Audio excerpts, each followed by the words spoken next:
दोस्तों अस्सलाम वालेकुम। उम्मीद है तव्हां सब भाइर ठीक हूंदो, खुश हूंदो, शाद हूंदो, आबाद हूंदो। रब पाक कंदो हमेशा तव्हां इन ई शादाबाद रहंदो ऐं तव्हांजे सदके रब पाक असां जूं बि टेंशन तकलीफ़ूं दूर कंदो। दोस्तों हिनमहिल मां पंहिंजो शॉप बंदि करे आयो आहियां ऐं असां हिनमहिल खाई रहिया आहियूं राति जी मानी।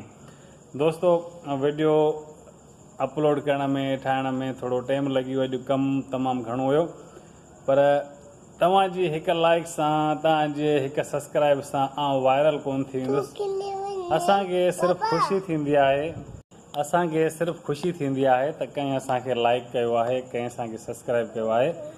त वीडियो अगरि तव्हांखे सुठो लॻे त लाइक सब्सक्राइब कंदा करियो ऐं इन सां आउं वायरल कोन थींदुसि, मूंखे सिर्फ़ु ख़ुशी थींदी आहे।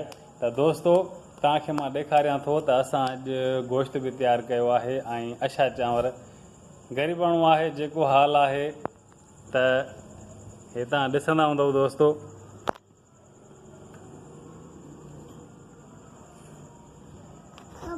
हीअ आहे असांजी अॼु राति जी मानी ऐं हीउ मुंहिंजो आहे वॾो पुटु जेको बिल्कुलु तयारु आहे। हीअ आहे अमजद अली।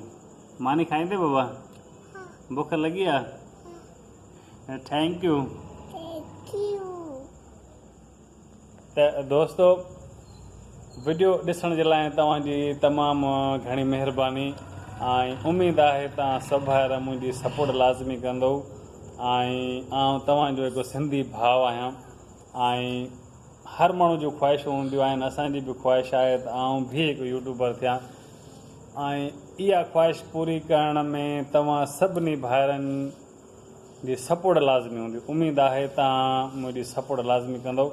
त दोस्तो असां खाऊं था हिनमहिल मानी ऐं मिलंदासीं इंशाअल्लाह ताला नेक्स्ट वीडियो में। सुभाणे तव्हांखे मां शहर जी विज़िट बि कराईंदुमि, मूंखे कमु बि आहे। तव्हांखे फुल पंहिंजो शहर इंशाअल्लाह ताला मां ॾेखारींदुमि। त मिलंदासीं वरी इंशाअल्लाह ताला सुबुह ते। ज़िंदगी साथ ॾिनो त सुभाणे इंशाअल्लाह ताला इकठे हूंदासीं। त दोस्तो दुआउनि में यादि, टेक केयर, अल्लाह हाफ़िज़ एंड गुड नाइट।